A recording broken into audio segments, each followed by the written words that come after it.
What's up guys, in this video I'm comparing the Pixel 6 with the Galaxy A32 5G. Let's get right into it. Pixel 6 is a flagship device from Google, while the A32 5G is a budget device, definitely a budget device, but you're getting 5G. It's available on prepaid and you can get it as low as free. Usually you can get it free on prepaid, and it's around $200 if you get it brand new. Pixel 6 is $600, so it is not expensive by any means, but it's not cheap either, but it is flagship quality, and you could actually get it for even cheaper on Visible Wireless. They throw in a $200 gift card, so it effectively makes the phone $400. So you're getting a good deal there. But nonetheless, yeah, let's compare these two bad boys. First off, obviously they're both 5G devices. That's a standard now. Every phone that people should buy should be 5G capable if they're brand new phones. And the Pixel 6 is comparable in size to the A32 5G, but it's still smaller. It's same weight though, 7.3 ounces. The Galaxy A32 is 7.23 ounces. So these are like kind of heavy. They're getting up there. Build quality different. Pixel 6, glass front, glass back, aluminum frame, pretty good. A32 5G, plastic all around, glass front, plastic frame, plastic back. Pixel 6 has the eSIM built in. That's very handy for having two phone numbers, two data plans, and you don't need a physical SIM to activate service. A32 obviously does not have that. IP68 dust and water resistance on the Pixel up to 1.5 meters for 30 minutes. A32 doesn't have that either. No type of dust or water resistance. Now let's get to the screens. And impressively enough, both of these have a 90 hertz refresh rate on the screen, so they're pretty closely tied right there. Same thing with the screen size, 6.4 inch on the Pixel versus 6.5 on the Galaxy. You get a little bit more screen real estate on the Pixel 6. You get around 84% screen to body ratio versus the 82% screen to body ratio on the Samsung.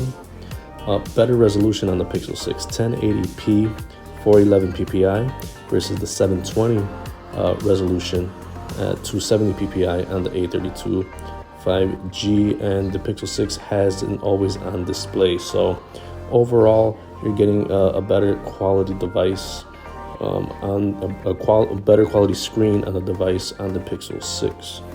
Now for software, it differs greatly. Pixel 6 has stock Android 12 straight from Google.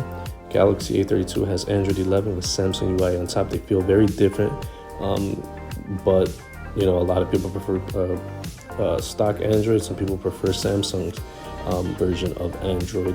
But nonetheless, the Pixel 6 will get 3 years day one updates on the software, 5 years of security updates straight from Google, super fast.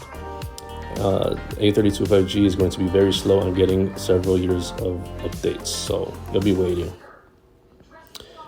As for the storage, the Pixel 6 starts off at 128 gigs versus the A32 at 64 gigs of storage, but the A32 has a microSD card slot. They differ in RAM as well. You get 8 gigs of RAM on the Pixel 6 versus the 4 gigs on the A32. So yeah, you're gonna get a lot more power users using the Pixel 6, using a lot more apps in the background without closing. A32 4 gigs is kind of skimping it now, and that's the bare minimum you should get for RAM nowadays. Now for the camera system, the Pixel 6 has 2 cameras, 50 megapixel main, 12 megapixel ultra wide.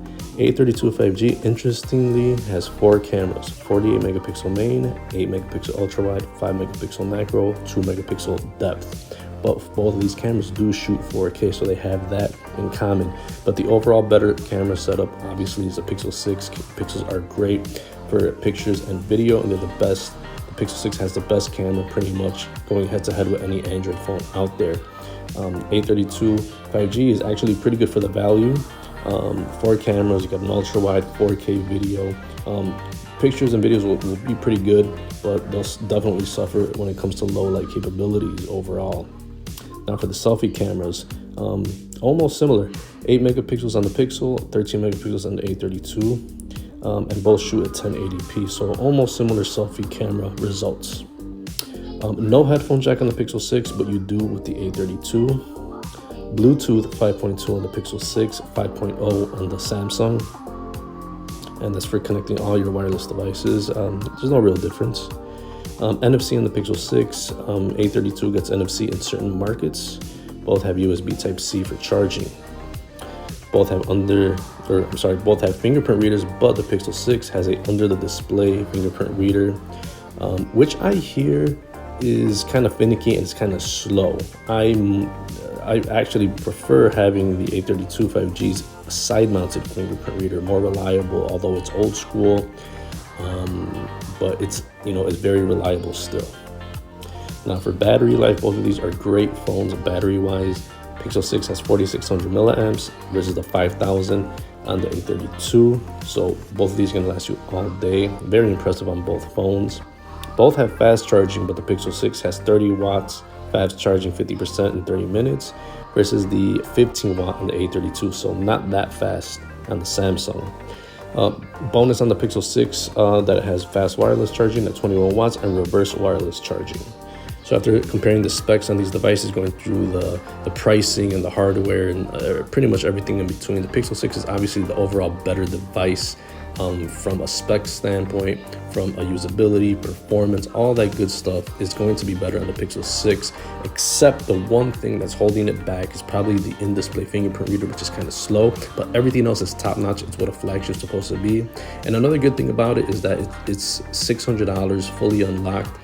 And you could actually get it a little bit cheaper on Visible Wireless here in the US prepaid. They give you a $200 gift card, so $400 effectively. The A32 5G is a good value by itself too. It's not a bad phone either because it is typically found for free on most prepaid carriers. So this is pretty much a free phone if you go the prepaid route, which I preach all the time. It's impressive as well. Big battery, big screen. Storage isn't too bad at 64 gigs. Don't ever rock a 32 gigabyte storage phone anymore. RAM is a little bit low at 4, but I mean, it's not going to be for power users. I don't expect it for a free phone. And you get a 4K camera on the Samsung Galaxy A32 and 90 hertz refresh rate. That's pretty good as well. So it competes very, very well, except that the overall camera is going to be way better on the Pixel. Performance, gaming, all that good stuff. The Pixel will do what a power user needs. And the A32, on its own, it's good value, but it cannot compete solely on price. Pixel 6 does, is an overall better device, obviously. Well, thanks guys for watching. I'll see you in the next one. Peace.